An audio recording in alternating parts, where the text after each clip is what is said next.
Should update the stream title too. They changed it to like Washington offline Smash tournament. That's a good idea, right?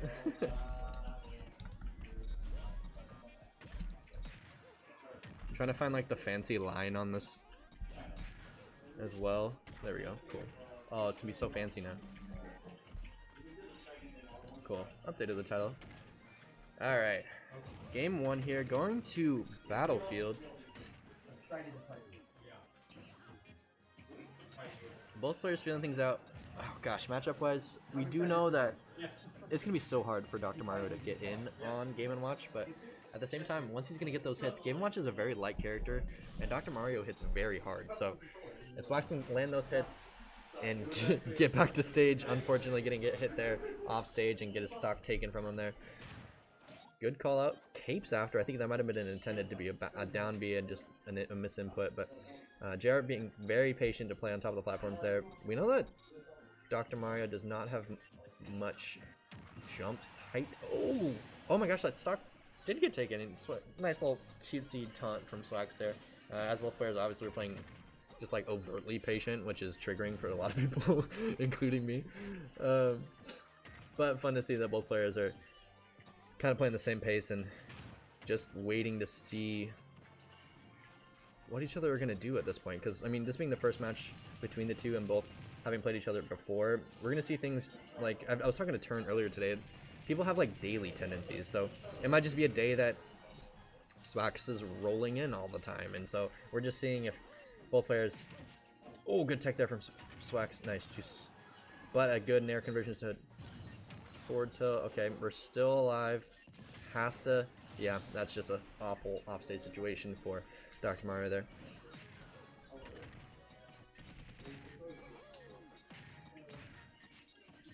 Alright. Up air strings. Rough disadvantage here for Dr. Mario. Seems like JR has learned a lot about the matchup compared to earlier sets that I've seen in like previous weeks of this tournament. Because, like I've said, these players have played each other before, but JR kind of just picking a pace I think that definitely works to his advantage. Oh, thank you for the follow, that dude.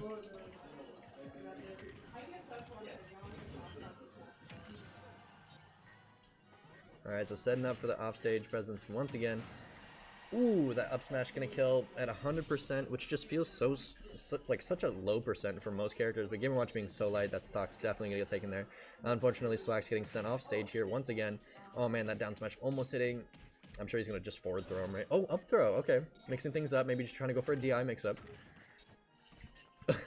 Man, I was saying in the Shell Swax set earlier, 2 up airs is like 30% at this point. Oh, hard call out with a forward smash there, but JR landing confidently. Almost.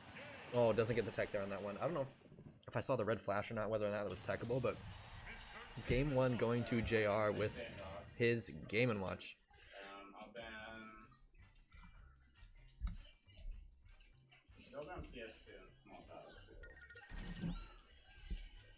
Alright, we're going to find out where we're going next. I know the bans are coming out. It sounds like both players are staying these characters.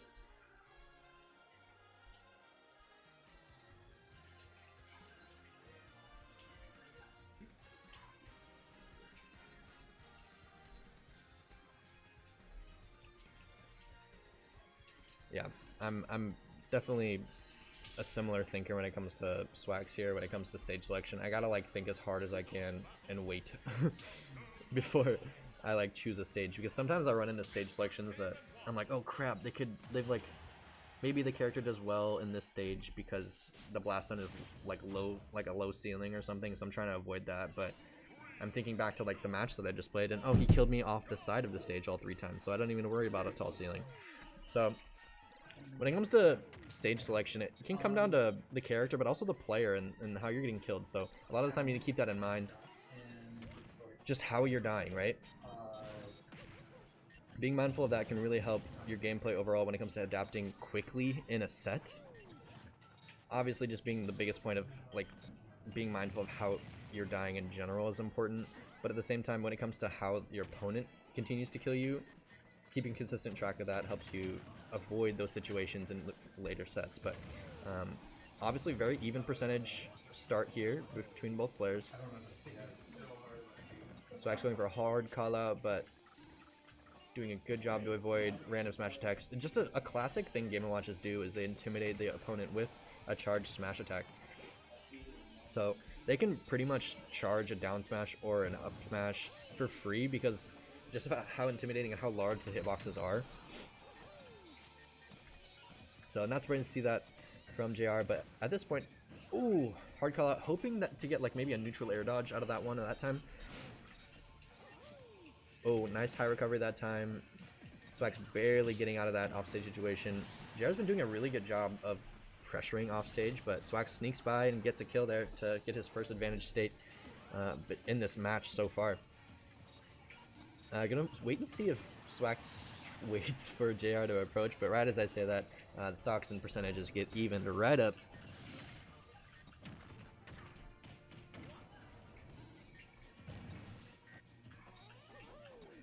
Alright here.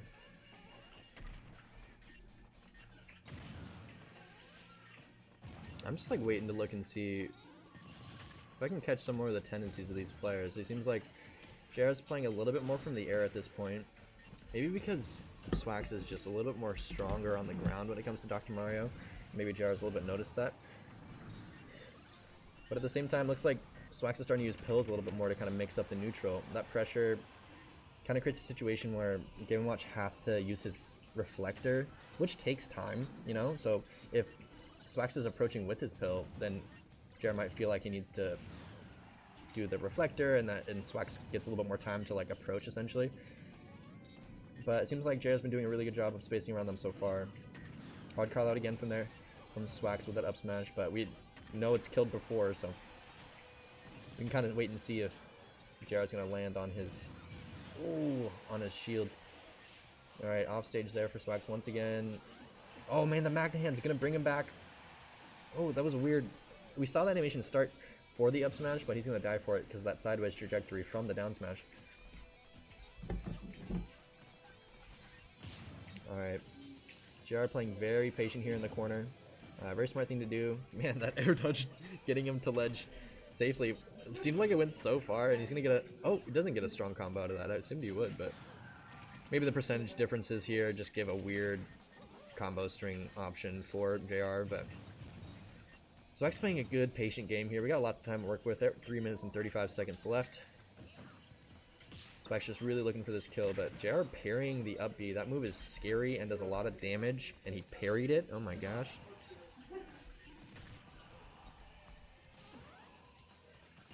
Alright, ledge trap situation, gets stuck in this crazy jab. It feels like you're stuck in it forever, but it doesn't do too much damage. It's just frustrating to get hit by, but JR getting a good offstage call out with the down air there. Able to get it covered high or low in that situation, so that was a good option to choose offstage. So game 2 going to JR.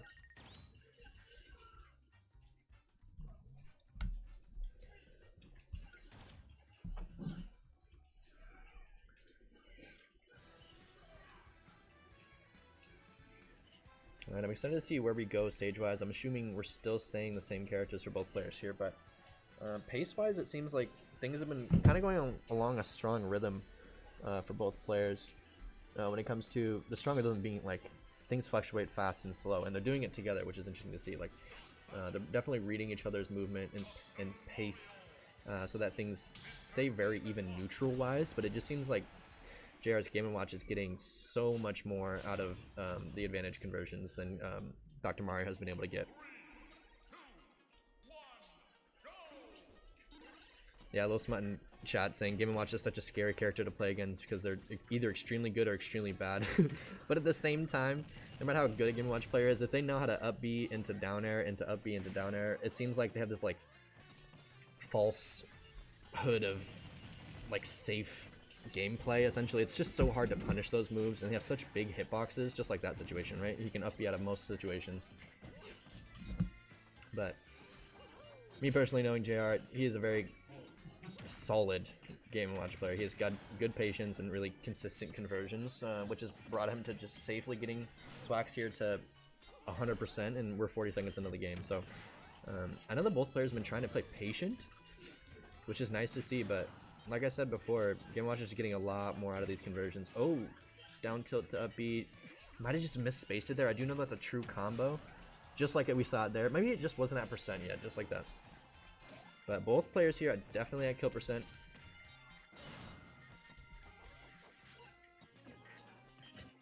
Oh, that might have been up smash out of shield for Swax, but he's gonna get sent off stage. We'll see if JR decides to go out there with him, but decides not to. The ledge trapping from Game & Watch too. Right, this is another huge note that Swax is having to deal with. Oh geez, okay, good call out with the up smash there. But like I was saying with Game & Watch, he has good ledge trapping with the chef, right? You can throw these little fishies and bacons at you or whatever. But at the same time, Game & Watch can choose to go out off stage against you too. He has these huge aerial hitboxes. And this down air covers so much too. So that second stock being taken by the down air. Such a strong move. That's how the last match got, or last game got taken as well.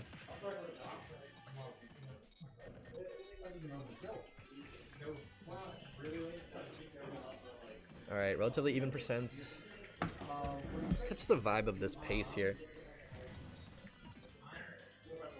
I was just gonna say it seems like we're sitting in like a medium range, safe, neutral, but Swax goes for a hard call out when it comes to a forward smash. Maybe expecting JR to do like a spaced aerial and call out with the distance of how far forward smash reaches. That's definitely something I do when I'm messing around with like Mario or something. That fireball forward smash or that pill or explosion forward smash that Dr. Mario has is actually a pretty deceptive range. But Swax being up a stock here. Oh man, getting double down smashed. Doing a good job not to approach both of those forward smashes there. JR doing a good job to scare Swax into maybe into more shielding situations or running situations, trying to get him into the air. Okay, good job to Swax playing patient here. Ooh, pulls out the down B. That got buffed, right? So a little bit safer to throw out and contest people's options when they're trying to approach you. And up throw's not gonna, or that might have been back throw. I can never tell between the animations for Game & Watch. It's so funny. He just puts out these freaking crab arms and throws you somewhere. I don't know. Alright, calls out again with the down B. That might actually be a really good way to contest a lot of Game & Watch's aerials. But at the same time, it's such a big commitment. He's gonna have to use it sparingly. Alright, good patience from both players here until, again, we have this hard call out with a forward or a smash attack from Swax here. Goes for the cape, but the hitbox of the up B from Game & Watch off stage ends up hitting him, killing him off the side. Okay. Kind of going into a lot of hand and foot battle here, just kind of knocking each other. No big combo conversions or anything here. Just getting like single hits. Alright, Swax looking to get his first game here against JR. I would love to see it. I know he has it in him. But definitely does not need to pressure himself to try to get this game done as soon as possible. We have 3 minutes to work with. He can be more patient than JR when it comes down to it. Ooh, up he out of shield. Not going to kill just yet. Had to go across the stage on that one, unfortunately. Definitely would have killed if it was launched to the right, but up air, gonna take it there. That buffed move. Again, I don't remember if it's the launch rate or, I don't know, hit stun or whatever from that move, but it got buffed, and that's all I know, and it killed that time. So, game 3 going to Swax. And again, this is a best of 5, so we have more games to look forward to between these two players.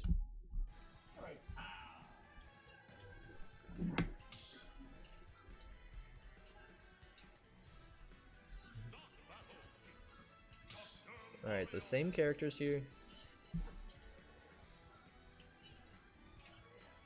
And it sounded like we're going to town and city this time around.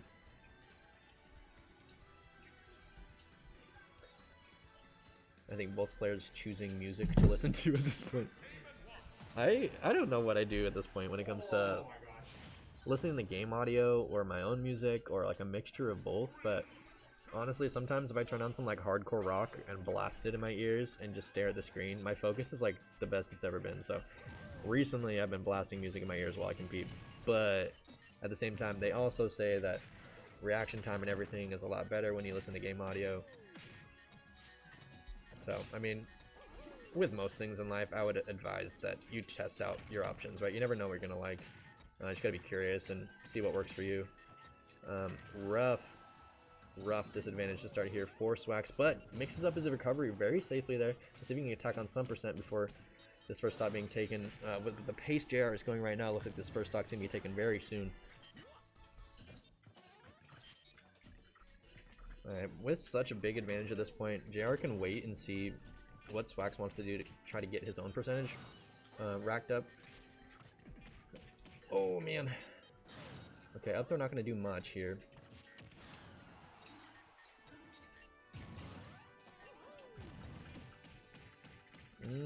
The ceiling on Town and City is really high, so yeah, it's not going to kill. Okay. Alright, at this point, yeah, we might just see more grabs from JR here.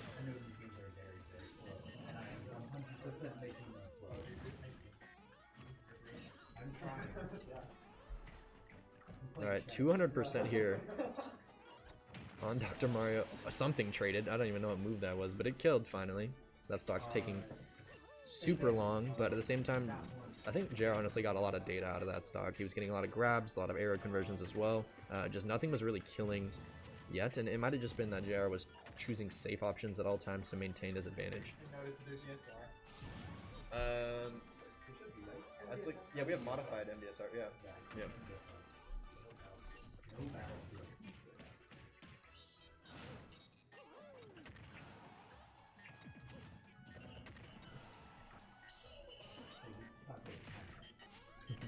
Zugthug, I see you in the chat, buddy. I miss you, bud. We'll love to see you soon. Zugthug in chat has a very saucy Kazuya. Very happy to see more Kazuya players in the PNW, but alright, first stock for Swax being taken there with a strong forward air. That big freaking roundup of a windup that Dr. Mario does to just slap you in the face, and it's such a strong kill move. It's basically a smash attack in the air.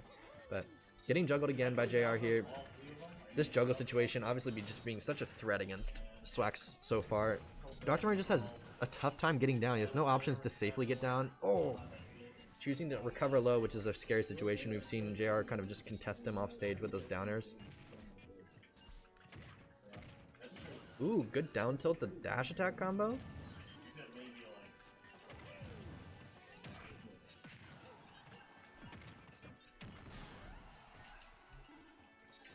Alright. Unless Swax steals this stock soon, we have a pretty rough situation. Oh, the strong hit of Nair going through Chef. Kind of cool to see. That move is just so weird. Oh. Man, okay, I'm just waiting to see if we can get the stock off. The up air. That launch is really big now. That's weird and scary.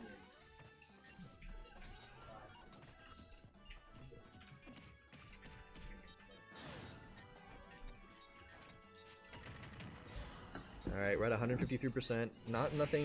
Anything new that we've seen so far in this game, but that forward air, I think, might have caught the ledge latch that Mario was about to do with his magnet hands, but